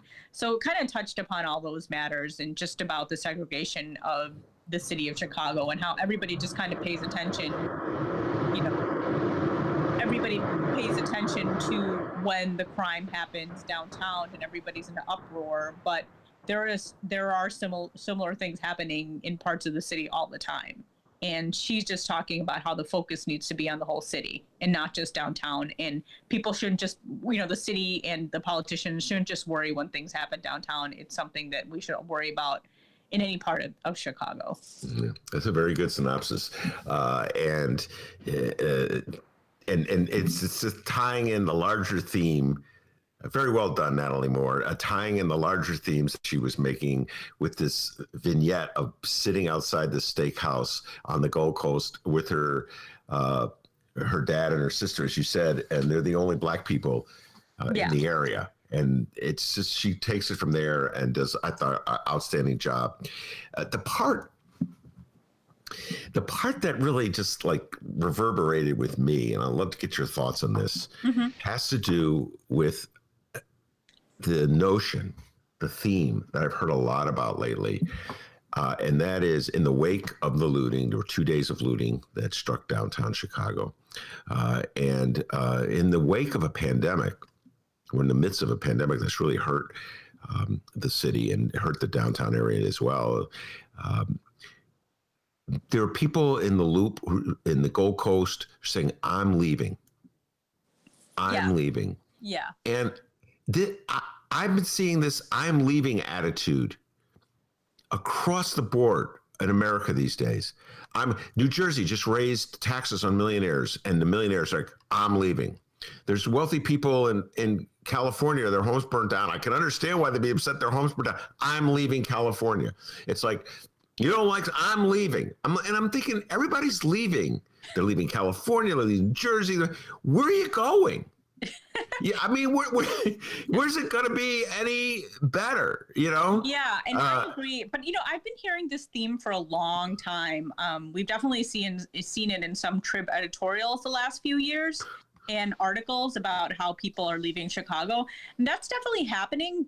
And let's face it, like you and I have probably talked about the problems that Illinois has had and that Chicago has had. But these sort of problems, it's not, nobody's saying that, there are probably certain problems that are specific to Illinois. But if you go to another state, what's going to happen? There's going to be problems there, too. You don't think there's going to be crime there as well? Where are you going to leave to? And yeah, I've heard people say stuff about, I'm going to leave Chicago. And I don't know. For those of us who have kind of were raised in this area, I mean, I was born in Chicago, but raised in the northern suburbs. I don't know. I kind of sometimes feel like the people who are in the Gold Coast, they've got to be, or in these places, I'm thinking a lot of them aren't from Chicago originally to begin with, so it's easy for them to say. I don't know if longtime Chicagoans say that. And of course, there are longtime Chicagoans who have left. We've seen some stories about many people from the South Side or the West Side going to Atlanta or Texas. But I don't know. I kind of think sometimes there's an exaggeration, and people there are people saying that, but where are you going to go to? You're going to go somewhere and complain about something there too. Yeah, I think the issue we're getting at is the issue of entitlement. Yeah. And, I didn't really experience the growth and development of the Loop into the Western neighborhoods until I started doing my show at the Sun-Times. But back in the days when we used to go to the Sun-Times, I used to come into that little beautiful studio I have that I miss dearly. And I would go to the Sun-Times and I'd see, oh my God, the western edge of the Loop is just totally changed from when I first moved to Chicago, and it's transformed. And there was this sense of confidence by the people who lived around there that this community was for them, that Chicago, they wanted to come to Chicago. Chicago is a vibrant, flourishing place, way cooler than the suburbs. McDonald's moved from the suburbs to Chicago. So everything is like, yeah, that's the suburbs. I'm superior to the suburbs. Then what? Like, you got a little taste of one night or 2 nights of like a window got smashed and that's it? Now you're going back? Oh, that's it. Had enough. Can't take another minute of it. I'm gone. God, I thought we were so tough in Chicago. The tough Chicago Bears. Bear down Chicago Bears, man. Come on, Rummana, what's going on here? Well, like I said, I think a lot of people who live downtown aren't originally from Chicago. But that's my guess. I should tell you that I was in the Gold Coast last week. I have a friend who lives on the Gold Coast, and we hung out in her balcony a little, and she lived in a really nice building, and we were talking a little bit about the stuff that was happening. And she's definitely not someone who is going to say that she's leaving. Her family lives in the area. But she said that, I asked her how, what, if there was a lot of rioting or anything going on. And she said it was pretty quiet where there were. And to be honest, I don't want to say getting your windows broken or, having people looting around there. I'm sure it's a little nerve-wracking. But yeah, just to get up and go, I'm leaving just after, something detrimental happens. God forbid, you don't want someone's life to get taken away. You can understand the feelings there, but a window getting smashed, it's scary, but I don't know if that would make me move. But yeah, I know what you're saying. It's just this entitlement of saying. I am feel compelled to say this. I'm not in any way condoning looting and rioting. Oh, I know you're not. It was awful. It was horrible. I felt that story about the camera, the man who owned the camera store. It was just, I still feel bad about that dude. You know, I mean, there's a family-owned camera store and got destroyed. So I'm not saying that. No. You know, if anybody says I am saying that, I'm just saying like the fragility of people, like they got a taste of what happens in Chicago all the time. But I'm leaving, and then the city rushes to like the Tribune front page stories. Is the Loop? Are people going to abandon the Loop? Editorials, like you said. Yeah, no, I agree with you. And I in no way, shape, or form do I think that you're condoning it. But I'm just saying, if anybody's listening to that and they're thinking that that's what we're saying, yeah, it's scary, and nobody wants their property to be damaged. But yeah, I definitely understand the sense of entitlement. I know someone that I grew up with, went to grade school with, and it was just this mass hysteria. Anytime anything happens in the downtown area, she lives in the downtown area, it's like, oh no, look what's happening to our city. And you kind of wonder, like, do you read the papers about what's happening all over the city? You know, but yeah, you know, and I understand when things happen in your own backyard, it hits a lot closer, but it should make people think twice about stuff happening all over the city or anywhere else. And I also think, like, you know, moving somewhere isn't the solution. Like, what if you move somewhere and then something happens there? You get your car broken into, then you're going to move from there. You know, it's and this is just like property damage we're talking about right now. So it's like, if that's enough to make you move, I mean, you're going to always be vulnerable or worried about yourself, because you could be a victim of a crime anywhere you go, really. Yeah, I saw evidence of a similar entitlement in an essay that was in the Tribune yesterday. I can't remember the gentleman's name who wrote it. He's in the financial planning sector, and he's the parent of a 5-year-old, I believe, in the Chicago public school. And he was upset because he didn't think the public schools were doing enough to take care of the educational needs of the kids, and that the virtual schooling wasn't working, and they should do more to open up the schools. And then he took the shot at teachers, which was totally gratuitous in my opinion. But this notion, like, I'm upset, I'm inconvenienced, you should go back to the classroom and expose yourself to COVID because I'm upset. I mean, where does entitlement come from? No, I know. Why can't I have any of it? I know. I just feel like there's just a lot of people walking around with a lot of entitlement, and it's mind-boggling. And yeah, and that's some of the stuff that you are seeing with the COVID restrictions. I mean, not all of us are perfect, but there's definitely some people who are walking around saying, I don't want to wear a mask. I don't know if you saw that video of those kids running into a Target store in Florida, I think it was, without their masks, and they're all screaming about how everybody needs to not wear masks anymore. I mean, there's got to be something like that's what I would call entitlement. I did not see that video. I'll have to send you a clip. It's just kind of, yeah, and that's what you see, like the people protesting the masks. It's all about what they feel and the entitlement. I don't know if you saw that news clip of, I don't know where it was, but it was a 2-minute news clip that was going viral on Twitter a couple days ago, where people were talking about not wearing masks. It was a rally of people who didn't want to wear masks anymore. And it was just, people thought it was from The Onion, because it was so it was so over the top, and this is what people believe, and they're like, I don't want to wear a mask. And then this one woman compared her wearing a mask to what happened to George Floyd. She's like, you know how he couldn't breathe? I can't breathe either. And it was just insane. And this one old lady talked about how she want to wear a mask because you know who likes to wear a mask? The pedophiles, or the child molesters, as she's called it. So it was just it was just insane. And there definitely was a sense of entitlement. It was just crazy. I missed that one. That sounds a little, I for a while I was watching with dismay the hearing in Palm Springs, I think it was, where people were protesting, making remarks similar to that, like, I can't breathe, it's an intrusion on my liberty. Yeah, my body, my choice. Yeah. And now it turns out that Van Morrison is joining this chorus. Why don't you give us the update on that? Van Morrison, the singer. Go ahead. Van Morrison, who I'm sure many of your listeners are fans of, he's obviously sings Brown Eyed Girl, among other songs, and he's like, hailed as a great musician. Anyway, he is an anti-masker, turns out, and he is releasing 3 songs to complain about the coronavirus restrictions. And I think he mentioned something he called like fascists forcing us to wear masks in one of his songs, and it just seems bonkers. So like he was trending on Twitter today too, but my husband Mick told me about this yesterday, and I Googled it, and sure enough, today he's trending on Twitter for his 3-song set that he's going to release. So I don't know. Every time you look, somebody that you listen to, or music you listen to, an artist you listen to, turns out to surprise you in more ways than one.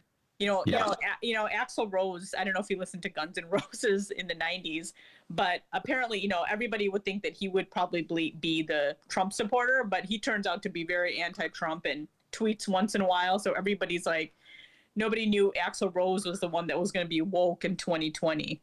Yeah, and that Van Morrison would sound so stupid. And yeah, I haven't heard his songs about the mask. I may check them out.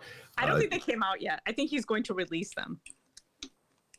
Well, Van Morrison, shame on you, because the movement to turn wearing a mask into like this right that we have is a very bizarre movement. And I just, obviously it's intended, it's a counter push against Joe Biden. It's an attempt to reelect Donald Trump because Donald Trump, as I've said many times, his ticket to get reelected, Rummana, was going to be that the economy was booming. So then the coronavirus comes, and the economy shrinks, and so now he can't run on that anymore. So he has to promote the idea that it's a hoax and we don't need masks. And I think that's what it stems from. And why Van Morrison would lend his voice to such a movement. He's Irish, so I don't know. I don't know what that has to do with anything, but I'm just saying, because he's not in America, but the right-wing movement throughout the world, I don't know. Yes, the right-wing movement throughout the world. Exactly right. Well put. All right. Speaking of ridiculous things that Donald Trump has done this week, get your comments on 2. One is Donald Trump's response yesterday. People were asking about the death rate in the country due to coronavirus, and he said, "Well, it's not so bad if you take out the blue states." I'm not quite sure what to, Rummana. I'm speechless. Like that this guy gets away with these things. Oh, I know, and the fact that he can say it and people are like, "Oh yeah, he's on point."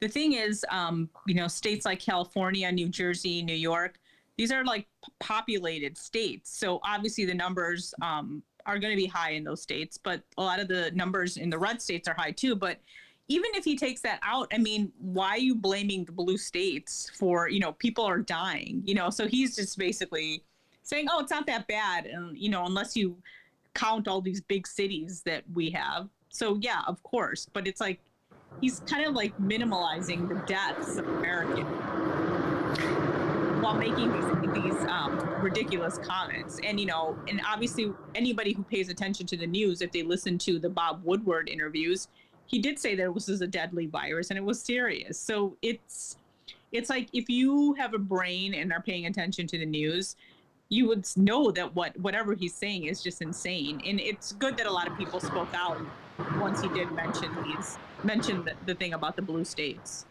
Yeah, and the other notion is that somehow or other, because it occurred in a blue state, he's not responsible. Exactly. This is, it's the governors, those Democratic governors, they're the ones responsible, as though he's not the president also of Illinois. Yeah, Like, or any other big city. So basically, he's the president of the Confederacy. Is that what he's insinuating? It's just like it doesn't make sense. actually, I think you hit it on the head there with that one. And then, of course, the other one, William Barr. You pointed this out to me. It's funny. I've gotten so used to outrageous comments from Trump and the MAGA hatters that he surrounds himself with, that sometimes they just sail by me. And you pointed out the Barr one to me. Go ahead. Yeah. Yeah, they say something almost every day, so you can't keep up sometimes. But talk about the Barr comment. Get into that a little bit. Just a couple of days ago, Bill Barr this week actually made a comment about how the restrictions we have due to coronavirus are the worst, I guess, encroachment on civil liberties since slavery. So, that was trending on Twitter for a little bit too. And the thing is, it doesn't trend on Twitter that long because someone else from the Trump cabinet makes another comment and then that starts trending. But yeah, that was said like maybe earlier this week, 2 or 3 days ago.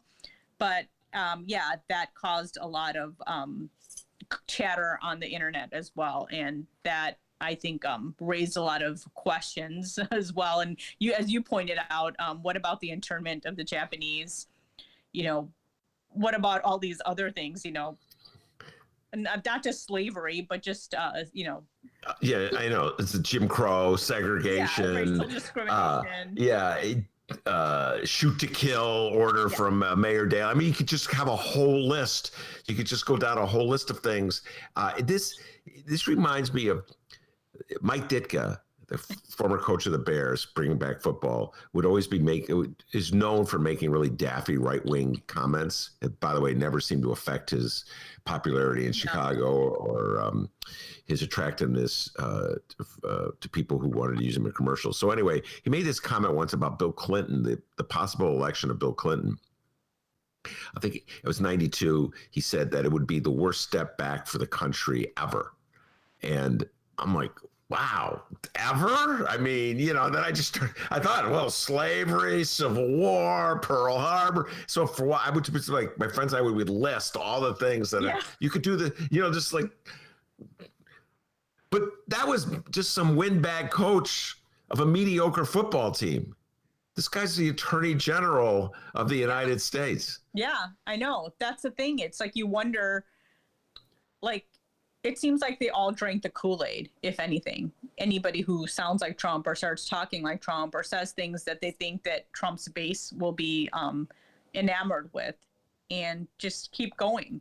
And it's like, and at this point, I feel like you were saying, you can't keep up with this. It's like a lot of these comments don't even make the news anymore because there's one almost every 5 minutes or every day. So if there was a normal presidency or in quote unquote normal times, these kind of quotes would have made like the front page news because they wouldn't be said that often. Mm-hmm. But now you just kind of have like a top 10 every week.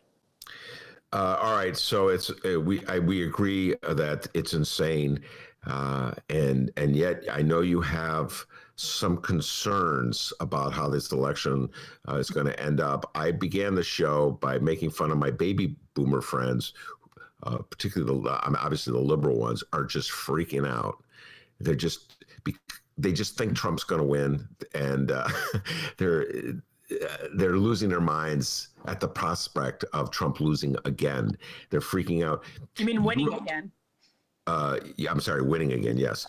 You are not a baby boomer. You're younger than a baby boomer, and yet you were expressing some baby boomer-esque concerns based on your recent trip to Michigan. Talk about that. Well, I obviously didn't think, when I was predicting, and I always say that I'm not a political pundit. In 2016, I was telling my mom, there's no way Trump is going to win. I told people think that I know more sometimes because I'm in the news. I do know about certain things, but I'm not really good at predictions in terms of the presidential race. But a lot of my friends and family friends would ask, they're like, do you think Donald Trump has a chance? I'm like, no way. And then, of course, I was wrong. And then, there was talk about how people in the city totally are different than people in most of America. And as I said, I've mentioned on the show before, I was born in Chicago and pretty much spent most of my life in the Chicago area. I grew up in Lincolnwood, which is 5 minutes from the city. So my worldview is probably different than most people in the United States. And, my husband's from Michigan, and we went back to his hometown. And it's a small town, but it's not like there's like a lot of educated people there. There's a good school. And I was just surprised at how many Trump signs we saw. You walk down the block and you see a couple, or you go on a walk. It's not like every house, but there was enough to make me think back and go, wow.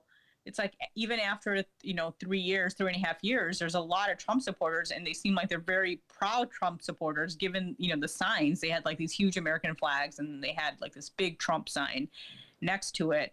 And not to say that people in the Chicago area would vote for Trump, but I think in Chicago, or at least the suburbs I grew up in, and the suburb I grew up in, if somebody's going to vote for Trump, they would never put up a Trump sign. Because they would be ridiculed or something. They would think something would happen to it. But this is just 2 hours outside of Chicago, and there's Trump signs everywhere. And I was thinking, wow, this is maybe what most of America or a lot of America may be like. And I even though I think that, I don't think after all this that's happened, people are going to vote for Trump. I think people who really like Trump, they're still going to vote for Trump. And it seems like that love has gotten more bold. I think I saw fewer Trump signs in Mick's hometown in 2016 than I did this time. Is that right? Yeah. I see. My experience is that there were a lot of Trump signs out in 2016, and there were a lot of not just signs. Trump's got flags. Yeah, they're flags. They're huge signs. They're not like little Biden-Harris signs. There were Biden-Harris signs too. In Mick's town, but they're smaller. But my niece lives in Milwaukee, and she says that she sees huge, like they're not like, how Trump talks about huge. They're just like huge Trump signs. They're not like small. They're like really big. Well, I think this is part of the defiance. Trump supporters, they're very proud of being for Trump. If you're like a hardcore Trump supporter, and so they know that it annoys you and me and people like us. So it's like giving us the middle finger. They love doing that too, and it's just all part of the celebration of the cult of Donald Trump. I've always cautioned people not to predict elections based on signs, lawn signs. That's a popular thing in Chicago. I guess I'm thinking like a Chicagoan, I guess. Yes, you're definitely thinking like a Chicagoan. You can take the woman out of Chicago, but you can't take the Chicago out of the woman, so to speak. But it is startling. I think you're absolutely correct. When you leave Chicago and you go to a different world and you see Trump signs everywhere. As Dennis was talking, when he went back home, he saw Pritzker sucks signs in a lot of places. When you see the Trump sign, is there a part of you that gets a little intimidated or scared? I mean, I get a little like worried. That's the thing. It's really funny because when I go to small towns, like small town America, I get a little worried. Like even when I go outside of Chicago, I mean, there's been parts of, when I get sent out, once I got sent to, it was a smaller area, and I went and I was lost my way. So I went into a bar and everybody turned around to look at me because I look completely different. So I guess, it's not like people are coming out of the house, but I just look at it. I mean, I saw one sign, it was like a Trump sign, and next to it was a Biden sign. I'm like, oh, I wonder if they're friendly to each other. I mean, it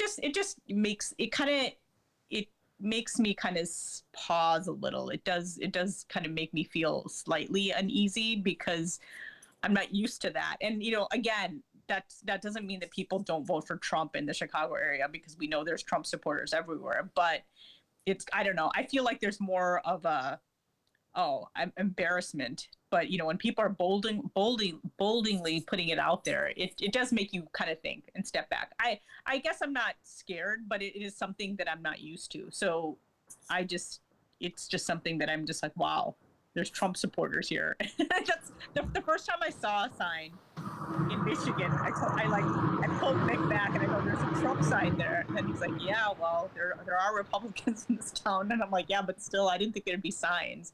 So, it does make me step back and think about, I'm like, who lives in that house or who are they?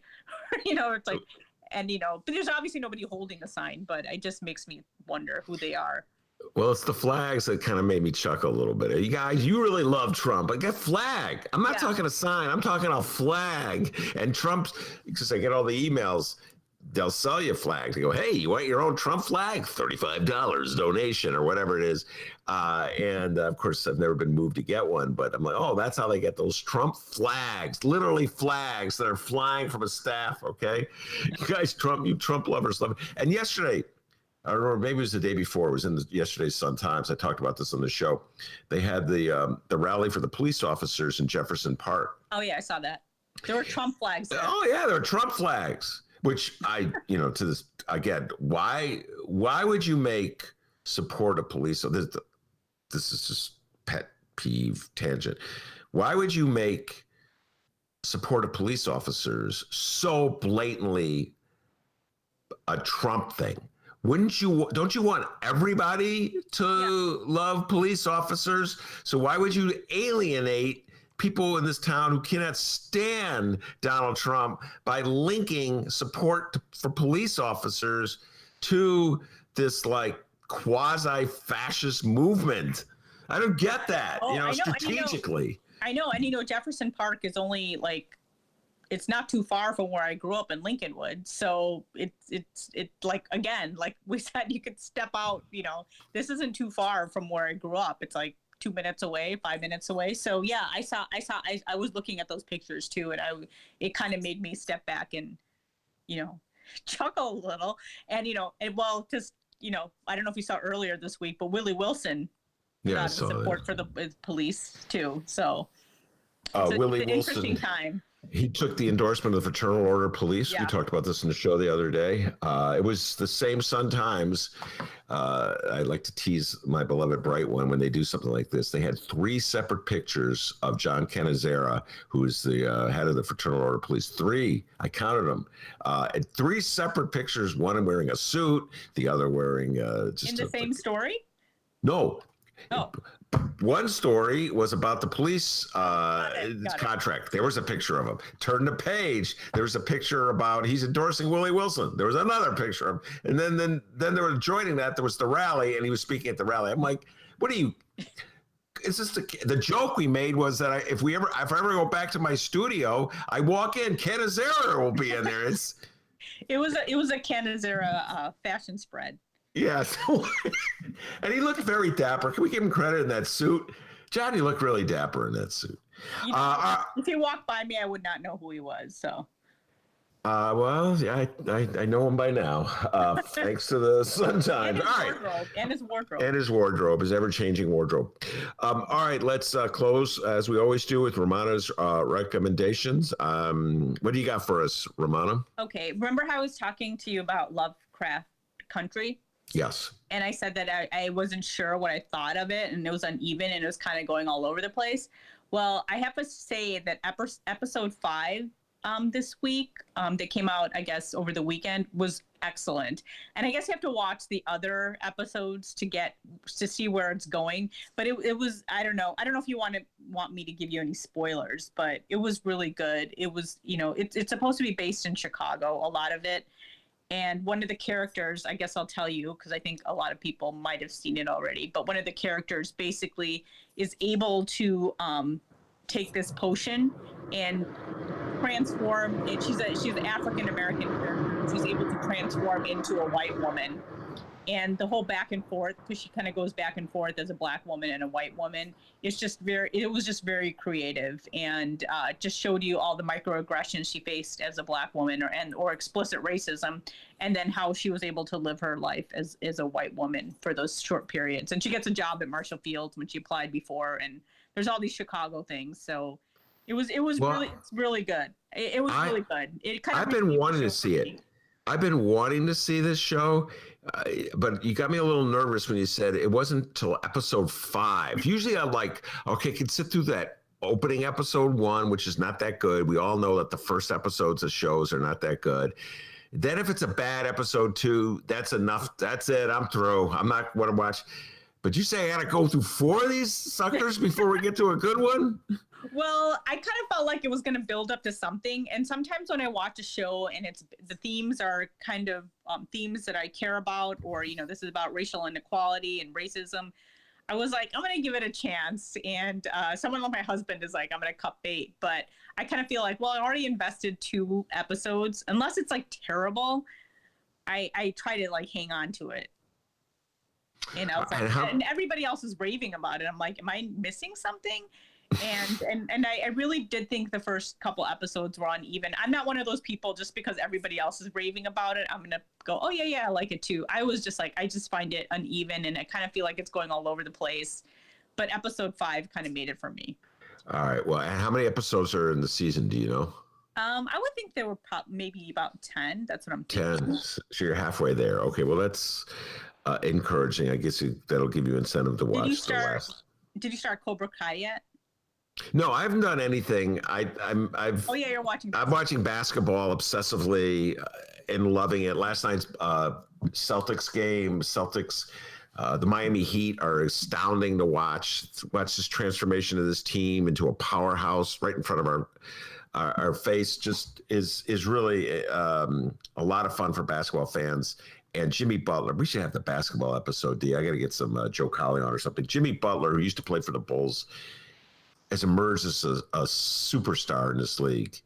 And it's just so gratifying for old Bulls fans. I mean, I wish he was still with the Bulls. They made a bad move when they got rid of him. But to see him on the center stage, it's just, I know a lot of Bulls fans it's as close as we're getting, Rummana, to having anything remotely resembling success. So every Bulls fan I know is rooting for Miami because of Jimmy Butler, and I'm no different. And so it's a lot of fun watching that. So that's what I've been doing. Although I told you this, I watched Old Guard, which was a really dumb movie that I liked way too much. And I'm not really recommending it to anybody because I'm embarrassed to say how much I liked it, but I really liked it, Old Guard. What's her name? I always mispronounce it. How do I pronounce this? Charlize Theron. Yeah, Theron. It's Theron. All right, Rummana, thank you very much. Stay safe and sound. Tell Mick to get warmed up and ready to go. He's going to be interviewed in about an hour and a half, and I'm going to be picking his brain about football. I can't wait to do that, all right? Okay, talk to you later. Have Take a good care. one, guys. That's the great Rummana Hussain, every Friday in the Ben Joravsky Show. What you got for me, D, before we head out the door? Any updates? Yeah, we do have some updates here. Recently, Illinois Governor J.B. Pritzker announced that fall-time contact sports will be postponed until further notice because of this damn dirty coronavirus. Well, apparently some sources were saying that the governor was still having discussions into late Thursday night, and that the governor is at least reviewing the requests of parents and coaches alike who say, bring back football. But, Ben, that rumor is false. IHSA Executive Director Craig Anderson joined Bloomington radio station WJBC-AM on Friday and shot down the rumors that the IHSA, the Illinois Department of Public Health, and Governor J.B. Pritzker are close to announcing a full return of fall sports. This includes football, girls volleyball, and boys soccer. Here's the Executive Director, Craig Anderson. He said, quote, well, there's an insider out there, and that really truly isn't an insider. That's really providing some false information to the media, and it's quite unfortunate. That's what I can share right off the top. Yeah, I think that would make them look pretty bad if they were to retreat, like the Big Ten did, flip-flopped. He would look really bad if he were to flip-flop on this one. And I'm with them. Hold off. They suspended football. Right now, they're talking about bringing it back in the spring. So see what the world looks like in the spring. Maybe there'll be a magical vaccine that'll just appear. That's the other thing. We didn't even talk about this. The percentage of Americans who don't trust the vaccine because they don't trust anything having anything to do with Donald Trump. And he's like shoving that vaccine down our throat, wants to get it out there before the election so that magically people go, wow, what a great president you are. I think I'll vote for you. So now a lot of Americans, definitely Democrats, are, I'm not sure about this vaccine. So yeah, D, I think it would be a bad move from a health perspective and from a political perspective for Governor Pritzker to suddenly to flip-flop on something like this. God, that'd be worse than they remember we talk about this all the time. The election, when he insisted on having the election on March 17th. At the same time, he was saying, "Stay at home, stay at home." I'm like, go vote. Huh? Poor Dennis. What am I supposed to do? No, but I feel like Pritzker's kind of learned a lot since then, right? Yeah, I would hope he has. So JB, come on, you made your decision. Don't be like the Big Ten. Don't flip-flop. Just stick with it, all right? And I can tell you right now, the people who really feel passionately about this, I believe are wrong, just from a health standpoint. I know they care so greatly about their kid playing football, and I appreciate that. My kids played sports too, and I was really into it. And it would really hurt not to be able to watch them. But I don't know, D, playing high school football, you're just asking to spread the virus. Yeah, maybe we can go to flag football, high school flag football. Maybe that's a little safer, right? I love flag football. Even that, I don't know. Flag football? Well, definitely not two-hand touch. Yeah. Did you ever play flag football, D? Yeah, I played flag football. Yeah, it's fun. A lot of fun. Anyway, don't flip-flop, Pritzker.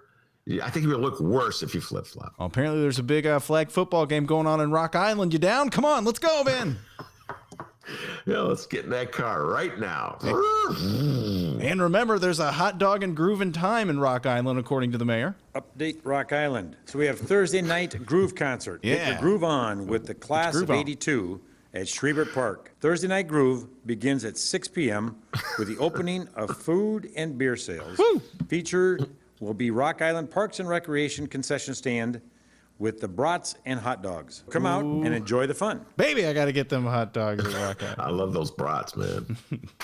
All right. We want to remind everybody to download this weekend's Benny J bonus interviews, available Friday, Saturday, Sunday, Monday, and this week, Tuesday morning at 5 a.m. We're not going to be doing a live show on Tuesday. Got some business to take care of downstate. We will be back with a brand new live show on Wednesday, but go download our interview with Mick Dumke on Tuesday to hold you over until we get back. Follow us on social media at Benny J Show, BENNY, the letter J Show, on Facebook, Twitter, and Instagram. You can always send the Ben Joravsky Show an email. We love emails. BennyJShow@gmail.com. Make sure to leave your name and where you're from if you'd like us to read your email. You can make up a name. We won't know. It's fine. Just put your name and where you're from, and we will read your email. And you can call the Ben Joravsky Show. That's correct. 708-658-4788. That number again, 708-658-4788. We're not going to answer, all right? Hello, Ben Joravsky Show. We're not going to do that. But you can leave us a voicemail, and we would love to play that. What can you imagine me just sitting up all night? Ben Joravsky Show, who is this? That is hilarious. Just a thought. Please hold. That is funny. So go download those Benny J bonus interviews. Follow us on social media. Leave us an email. Leave us a voicemail. Reach out to us. And Ben, before we head out for the weekend, we have a 2020 Illinois general election candidate update. This is a 2020 Illinois general election candidate update. Damn right it is. All right, this general election candidate update comes out of the 16th congressional district and the race between incumbent Adam Kinzinger and his opponent, Ben, for 10 trivia points. Who's Adam? Danny B. She's going to be on the show next Thursday. And then I think I'm doing a Zoom interview with her. Yeah. Wow. Some kind of Zoom thing that Lenny set up from the reader. Some kind of Zoom thing. You better figure out what this actually is. I know. I better pull out some kind of Zoom thing. But Danny will be here week from the 24th, Thursday. Yeah, her name's Danny Brzezowski of the Democratic Party, going against Adam Kinzinger in the 16th congressional district. And Ben, here's something you can talk about with Danny in your interview. she has an ad out. Yes, it's our first political ad from who Ben calls Danny B, Danny Brzezowski. Let's hear the ad from Danny. Once again, this is out of the 16th Congressional District race. Adam Kinzinger, the incumbent, Danny, the challenger. My dad was in the Army for 25 years, but this place is my home. The people here are my friends, family, and neighbors. I grew up poor. I know what it's like to pay for gas with change from the floorboards, to wear shoes that are too small, to try so hard and come up against barriers you didn't even know were there. And I know what it's like to keep trying anyway. So do all of you.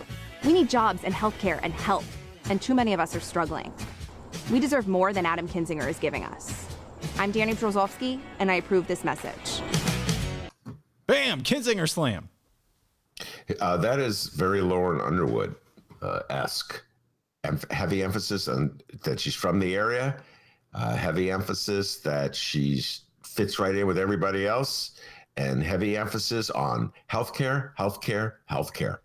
That was the ticket for Lauren Underwood. And looks like Danny's trying the same thing out. So worked in 2018. We talked about this before, D, like the recipe for 2018. It's uncertain. Will it apply to 2020? We shall see. We shall see. Once again, the 16th Congressional District race. Ben's going to be talking with Danny B, Dan Brzezowski, next week, so be on the lookout for that as well. And that was a 2020 Illinois general election candidate update. That was a 2020 Illinois general election candidate update. Ben Joravsky, take us home. I just like the update. I want to thank Rummana Hussain. Outstanding job as always, every Friday on the Ben Joravsky Show. And of course, the man, the myth, the legend, the pride of joy of Alton, Illinois, without whom the show be possible. As Danny B and Rummana will tell you, back home in Alton, they call him Dr. D. Give yourself a raise, take it out of petty cash. Have a great weekend, everybody. See you next week.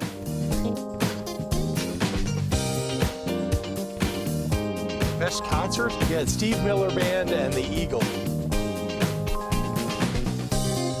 The enemy is you.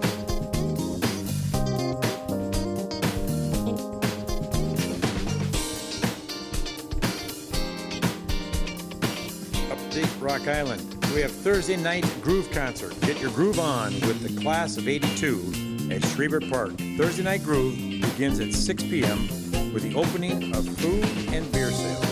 Featured will be Rock Island Parks and Recreation concession stand with the brats and hot dogs. Come out and enjoy the fun.